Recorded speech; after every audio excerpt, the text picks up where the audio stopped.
आजकल हर दूसरी लड़की किसी न किसी वजह से ज़हनी दबाव का शिकार ज़रूर है, चाहे वो प्रेग्नेंट हो या ना हो। लेकिन ऐसी सूरत हाल में अपना ख्याल रखना बहुत मुश्किल हो जाता है। इसलिए मैं आज आपको कुछ ऐसी क्विक सेल्फ केयर हैक्स बताऊंगी, जिनको इस्तेमाल करने से ना सिर्फ आपका ज़हनी दबाव दूर होगा, बल्कि आप नॉर्मल रूटीन में भी आ जाएंगी। So first hack is use of pink Himalayan salt. इसके अंदर मौजूद नेगेटिव आयंस और मिनरल्स फौरी तौर पे एंजाइटी को कम करने में मदद देते हैं। अगर आप प्रेग्नेंट हैं तो इससे आपके नौजिया को भी बहुत ज़्यादा रिलीफ मिलेगा। आपने थोड़ा सा पिंक हिमालयन सॉल्ट सॉसपैन के अंदर अच्छे से फ्राई करके अपने बेड साइड टेबल के पास रख लेना है, या फिर अगर आप अफोर्ड कर सकती हैं तो इस तरह के सॉल्ट लैम्प्स बहुत इजीली मार्केट में अवेलेबल हैं। इससे भी आप इनहेल करके अपने नौजिया और एंजाइटी को रिलीफ दे सकते हैं। Okay, next hack is for your tired और एग्जॉस्टेड आइज। जब इंसान एंजाइटी और स्ट्रेस का शिकार होता है, सारी रात नींद नहीं आती, और जिन लोगों को पैनिक अटैक्स होते हैं उनको तो बहुत अच्छे से इस चीज़ का आइडिया है। इसके लिए आपने सिर्फ 2 मेटल स्पून्स लेने हैं और उनको ओवरनाइट फ्रिज में रख देना है। जब वो अच्छे से ठंडे हो जाएंगे तो सुबह आपने उनको अपनी आइज़ पे लगा लेना है। आई लिड्स के ऊपर रखेंगी तो स्वेलिंग, पफिनेस, हर चीज़ रिड्यूस हो जाएगी। और अगर आपको सर में दर्द रहता है तो इसको अपने टेम्पल्स पे भी लगा के देखें, बहुत ज़्यादा इंस्टेंट रिलीफ मिलेगा और आपकी लुक भी ग्लोइंग और फ्रेश हो जाएगी। इससे आपकी स्किन के पोर्स भी टाइटन होते हैं, तो इसलिए इस सिंपल हैक को लाजमी ट्राई करें। नेक्स्ट हैक भी उतना ही सिंपल और ईजी टू परफॉर्म है जितने बाकी दो। इसमें आपने लौंग लेनी है, जिसे इंग्लिश में क्लोव्स कहते हैं। इसको आपने पानी में अच्छे से उबाल लेना है और उस पानी से आपने इनहेल करना है। अगर आपको ओवर थिंकिंग का प्रॉब्लम है, या फिर नेक के और हेड के मसल्स टेंस रहते हैं, या फिर आपके साइनसेस ब्लॉक्ड हैं, जिसे नाक बंद होना भी कहते हैं, आपने सिंपली पानी को उबाल के अपने सर पे तौलिया लेके उससे इनहेल करना है। मैक्सिमम 5 से 6 लौंग चाहिए, इससे ज़्यादा भी नहीं, और ये तो हर घर में ऑलमोस्ट होता ही है। मेरी सबसे पहली कोशिश यही होती है कि मैं आपको वो चीज़ें बताऊं जो अफोर्डेबल हों, बजट फ्रेंडली हों और आपके पास इजीली अवेलेबल हों, जिसके लिए आपको ज़्यादा खपना ना पड़े। जब आप एक दफ़ा इस मेथड को परफॉर्म कर लेंगी ना, आपकी नींद बहुत ज़्यादा बेहतर हो जाएगी।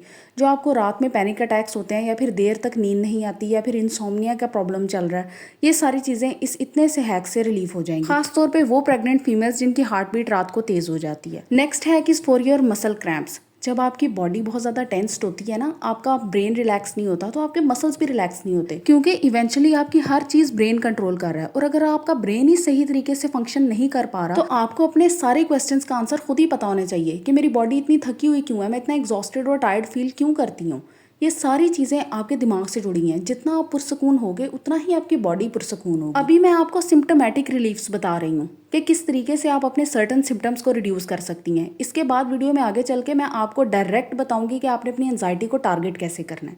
सबसे पहले तो आप ले लें एक बनाना पील, केले का छिलका, केला नहीं सिर्फ उसका छिलका, उसको आपने अपने पाँव की सोल पे लगाना है, मतलब निचली साइड पे, और उसको अच्छे से रब करना है। जब भी आपने शॉवर लेना है उससे पहले ये काम जरूर करना है। इससे आपके मसल्स क्रैम्प्स बहुत हद तक कम हो जाएंगे, आपके मसल्स रिलैक्स हो जाएंगे। और जिन लोगों को बार बार टांगे हिलाने की आदत होती है ना, रेस्टलेस लेग्स होती हैं, वो तो इस हैक को लाजमी ट्राई करें। Okay, next hack is about your clothing. कभी आप नोट करें, अगर आपके कपड़े आपको इजी नहीं है ना, तंग है बहुत ज़्यादा, फिटिंग प्रॉपर नहीं है, किसी जगह से फंस रहे हैं, अगर शोल्डर से तंग है तो आपको शोल्डर्स में पेन फील होना शुरू हो जाएगी, आपको सांस लेने में मसला होगा। अगर बैली से तंग है, स्पेसिफिकली प्रेग्नेंट फीमेल्स के लिए, तो बहुत ज़्यादा एग्जॉस्टिंग सिचुएशन होती है। इसलिए अगर आप पहले से एंजाइटी और स्ट्रेस का शिकार है ना, तब तो इस तरह की गलतियाँ बिल्कुल ना करें। एटलीस्ट अपने कपड़े इस तरह के पहने जो आपको ईजी हो, आपको उसमें सांस लेने में मसला ना हो, चाहे वो जिस तरह के मर्जी हो। इवन कि अगर आपके हस्बैंड की, आपके किसी भाई की ओवरसाइज्ड शर्ट है या फिर ओवरसाइज्ड ट्राउज़र है, तो आप उसको वेयर कर लें। Okay, the next hack is about the reverse pillow. ये क्या बात है, अपनी काफ़ी वीडियोज़ में मैंने एक पॉइंट पे बहुत ज़्यादा जोर दिया है कि आपकी ना हर चीज़ के साथ एक एनर्जी और वाइब जुड़ी होती है। अगर आप उस एनर्जी और वाइब को कैप्चर करके ट्रीट करो ना, तो आप बहुत जल्दी इन सारी चीज़ों से बाहर निकल आओगे। आप करके देख लेना। अगर आप एक साइड पे सो रहे हो ना और आपको बहुत ज़्यादा एंजाइटी हो रही है, हार्ट बीट तेज़ हो रही है, तो वही आप अपने पिलो की साइड चेंज करके देखना, आपको बहुत फ़र्क महसूस होगा। Next hack is really important. अब मैं आपके साथ ना डायरेक्ट टारगेटेड बातें करूँगी। अक्सर ऐसा होता है, हमें बहुत ज़्यादा एंजाइटी हो रही है, स्ट्रेस हो रहा है, कोई चीज़ हमें परेशान कर रही है और हम फ़ोन यूज़ करना शुरू कर देते हैं। पता है, ये उस चीज़ को मज़ीद ट्रिगर करता है। आपने ये काम नहीं करना। जब भी आप इस तरह की सिचुएशन से गुजर रहे हो, आपको डिप्रेशन हो रहा है, आप सोचों में ओवर थिंकिंग कर रहे हो, उस वक्त आपने फ़ोन वगैरह नहीं यूज़ करना। आपने सिर्फ सुकून से बैठ जाना है और किसी ऐसी जगह को इमेजिन करना है जो आपके लिए एक हैप्पी प्लेस है। यकीन करें, दुनिया में कोई ऐसा बंदा नहीं मौजूद इस टाइम जो कहे कि मैं मुकम्मल तौर पे पुरसकून हूँ, मुझे किसी किस्म की कोई टेंशन नहीं है। और सबसे अफसोसनाक बात यह है कि ये सारी टेंशनें दूसरे इंसानों की दी हुई हैं। इंसान ही इंसान का दुश्मन है। ऐसे केस में आपने 4-2-6 ये ब्रीदिंग रूल अप्लाई करना है। आपने 4 सेकंड के लिए अपना सांस नाक के थ्रू अंदर लेना है, मुंह से नहीं, नाक से। उसके बाद 2 सेकंड के लिए उसको रोक के रखना है। फिर 6 सेकंड के लिए आपने मुंह के थ्रू उस सांस को बाहर निकालना है। आप बहुत ज़्यादा रिलैक्स हो जाओगे। इस चीज़ को कम से कम 5 मिनट तो लाजमी दोहराएं। होता क्या है कि जब आप 2 सेकंड के लिए सांस को रोकते हो ना, तो आपके फेफड़े पॉज हो जाते हैं, और फिर जब आप 6 सेकंड के लिए उसको स्लोली निकालते हो तो आपका पैरासिम्पैथेटिक नर्वस सिस्टम एक्टिवेट हो जाता है, जो आपको कामनेस और पीस प्रोवाइड करता है। Okay, next hack is very effective. जो भी चीज़ आपके साथ हुई है ना, जो भी चीज़ आपके साथ मसला कर रही है, उसे अपना दिन ख़त्म होने पे लाजमी लिखो। अगर नहीं लिखोगे ना, सारी ज़िंदगी आपके अंदर ये एनर्जी स्पेंट अप रहेंगी। ये मिस्टेक ना करना, उसे डेली लिखो और ये देखो कि मैंने इस चीज़ में से क्या सबक हासिल किया। क्या मैंने किसी ऐसे शख्स पे भरोसा किया जो नहीं करना चाहिए था? क्या मैंने किसी ऐसे बंदे से उम्मीद लगाई जिससे उम्मीद का कोई फ़ायदा ही नहीं?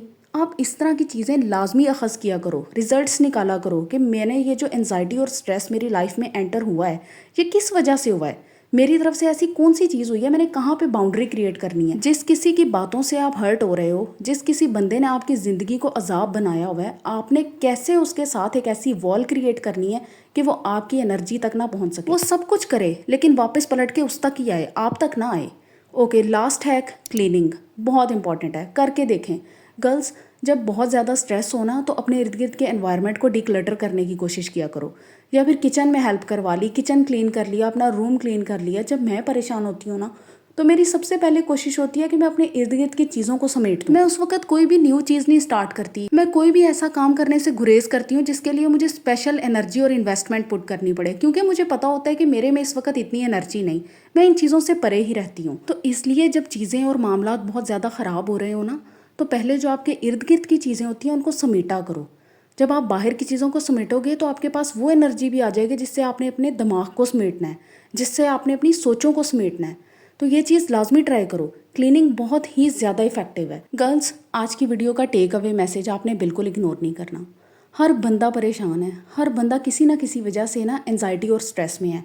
तो हमेशा अपने इर्द गिर्द के लोगों को हेल्पिंग हैंड दो, सिंपैथेटिक टोन रखो, एम्पैथेटिक टोन रखो। अगर कोई आपकी तरफ मदद के लिए देखता है ना, उसकी मदद लाजमी करो। आज आप उसकी मदद करोगे, अल्लाह पाक आपकी मदद करेगा।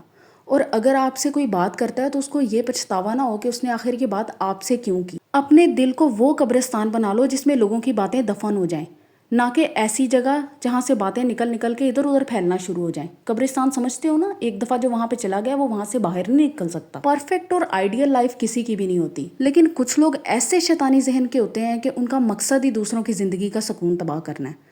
और ऐसे लोग ये भूल जाते हैं कि इंसान जो भी इस दुनिया में चीज़ पुट करता है ना, वही चीज़ मुड़ के वापस आती है। आज आप किसी का सुकून तबाह कर रहे हो, कल को आपका सुकून तबाह होगा। हो सकता है आपकी अपनी वजह से हो या फिर आपकी औलाद के आगे आ जाए, लेकिन हर चीज़ सामने आती है। इसलिए अपना किरदार मजबूत करें और दूसरों को अपनी वजह से सुकून दें, ना कि तकलीफ। Thank you.